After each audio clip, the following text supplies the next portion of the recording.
कांग्रेस आला कमान को कटप्पा से भी बड़ा झटका दिया था गहलोत ने। सस्पेंस खत्म, फटा पोस्टर, निकले खड़गे।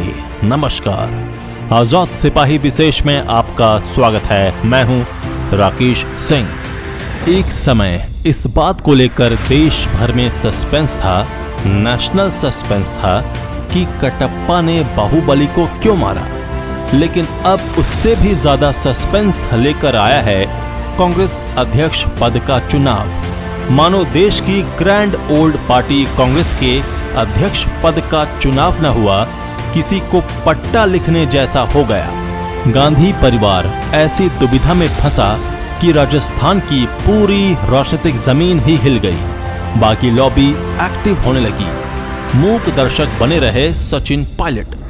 इसके सिवा उनके पास कोई रास्ता भी नहीं था। कांग्रेस अध्यक्ष पद को लेकर पार्टी में माहौल ऐसा बना मानो गांधी परिवार किसी को पार्टी चलाने के लिए पावर ऑफ अटर्नी लिखने जा रहा हो। आज नामांकन के अंतिम दिन कांग्रेस अध्यक्ष पद के उम्मीदवारों के नाम फाइनल हो चुके हैं। आज से 4 दिन पहले जिस अशोक गहलोत को गांधी परिवार 24 कैरेट गोल्ड मान रही थी और वो अध्यक्ष पद के उम्मीदवार के रूप में 1 नंबर पर ट्रेंड कर रहे थे, अंत में सीन से बाहर हैं। नायक की जगह अब उन्हें खलनायक माना जाने लगा है। गहलोत प्रकरण के बाद एक एक कर 3 दावेदार सामने आए। उनमें पहला नाम था शशि थरूर का, दूसरे चेहरे के रूप में सामने आए दिग्विजय सिंह और अंत में सबसे बड़ा चेहरे के रूप में मैदान में कूद पड़े सोनिया राहुल के विश्वासी मल्लिकार्जुन खड़गे। खड़गे के आते ही दिग्विजय सिंह अपने आप मैदान से बाहर हो गए।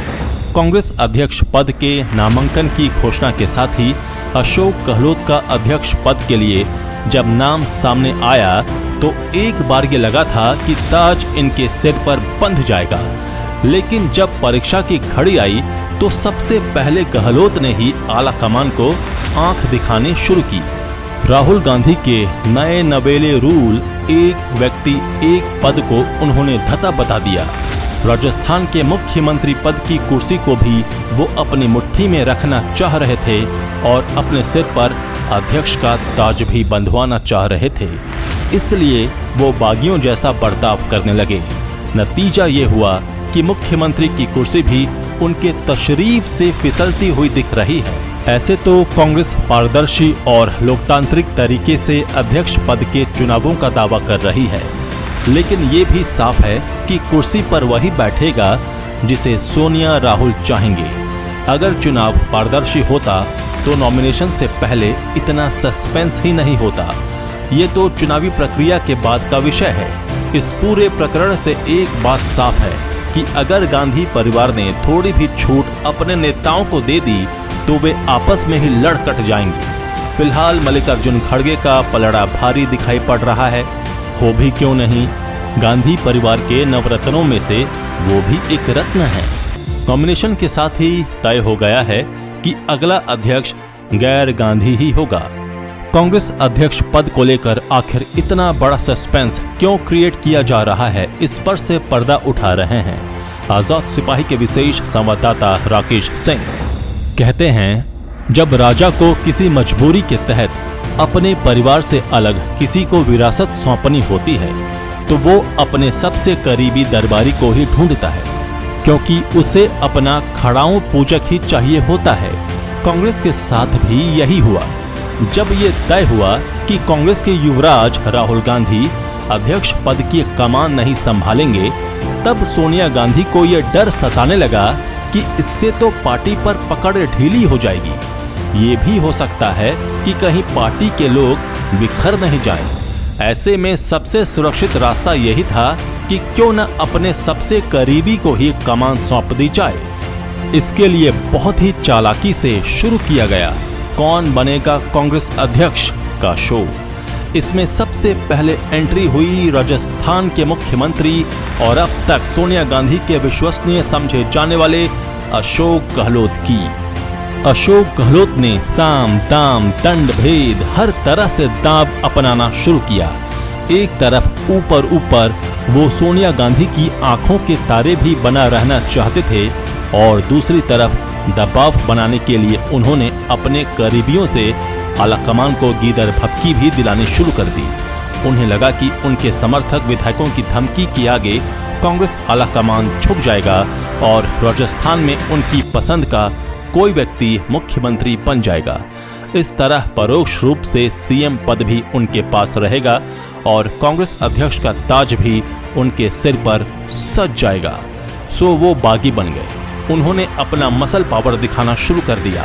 उन्होंने अपने साथ बागी विधायकों की पूरी फौज गिनवानी शुरू कर दी और उनसे इस्तीफा तक दिलवा दिया।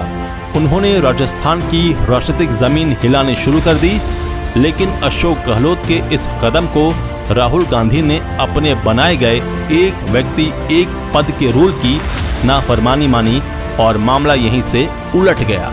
दूसरी तरफ सचिन पायलट ने उस उक्त को चरितार्थ किया कि जब भूकंप आए तो खाली मैदान में चुपके से बैठ जाना ही श्रेयस्कर होता है। सचिन पायलट ने वही किया।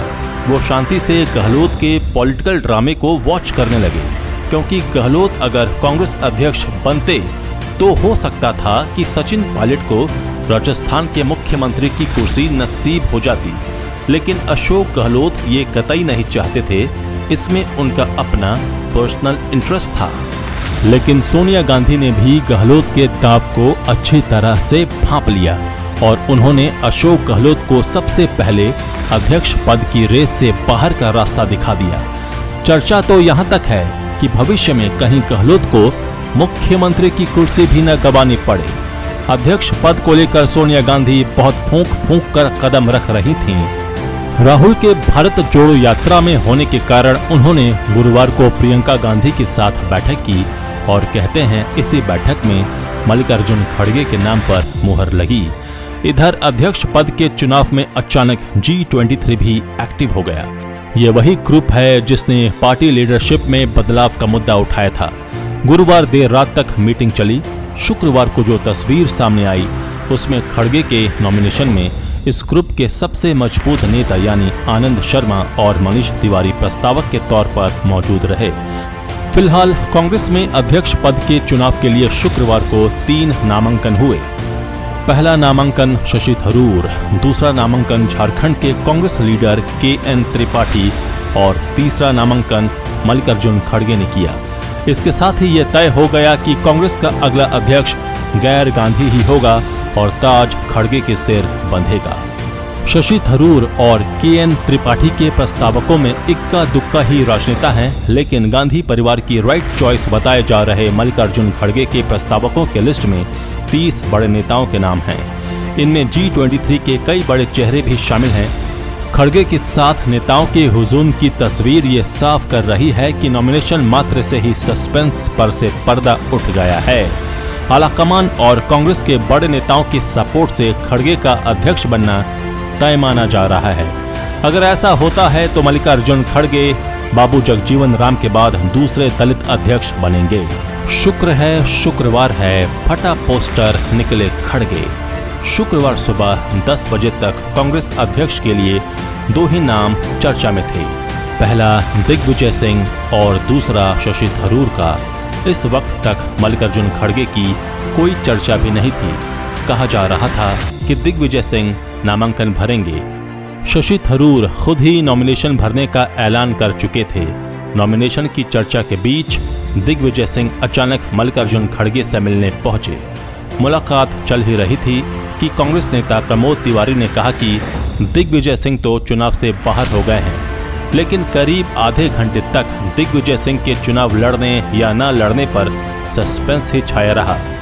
उसके बाद जब खुद दिग्विजय सिंह सामने आए और चुनाव से बाहर होने की बात कही, तब उनके नाम को लेकर सस्पेंस खत्म हुआ। सुबह 11 बजे से लेकर 1 बजे तक के बीच नॉमिनेशन की शुरुआत हुई और शशि थरूर सबसे पहले पहुंचे। उनके साथ 9 प्रस्तावक भी पहुंचे। इसके साथ झारखंड के लीडर KN त्रिपाठी ने नॉमिनेशन भरा। इसी समय खड़गे कांग्रेस मुख्यालय पहुंचे। इस दौरान वहां पायलट के समर्थन में नारेबाजी हो रही थी। दोपहर 2 बजे के करीब मल्लिकार्जुन खड़गे ने नॉमिनेशन दाखिल किया। उनके साथ कांग्रेस के 30 प्रस्तावकों का हुजूम था। कांग्रेस ने खड़गे को आगे करके भाजपा के आदिवासी कार्ड का माकूल जवाब दिया है।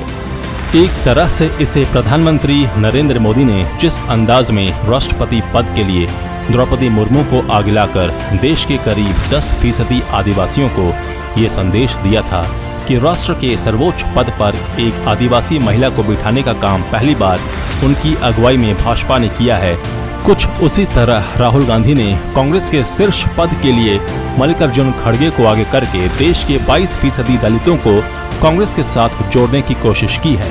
खड़गे को अध्यक्ष बनाकर कांग्रेस दलितों के साथ साथ दक्षिण भारत को भी साधेगी। सूत्रों का तो यहां तक दावा है कि दिग्विजय सिंह को राज्यसभा में नेता प्रतिपक्ष बनाकर उत्तर दक्षिण का संतुलन कांग्रेस साध सकती है। फिलहाल कांग्रेस को नया अध्यक्ष मिलने के बाद भी कांग्रेस में पॉलिटिकल ड्रामा अभी जारी रहेगा। आगे भी कांग्रेस की वेब सीरीज रहस्य, रोमांच और एंटरटेनमेंट से भरपूर रहेगी। आजाद सिपाही के विशेष में अभी इतना ही। आप हमारे इस YouTube चैनल को जरूर सब्सक्राइब करें, आप हमारे Facebook पेज को भी जरूर फॉलो करें और भी अधिक खबरों के लिए पढ़ते रहिए अपना लोकप्रिय दैनिक अखबार आजाद सिपाही। धन्यवाद।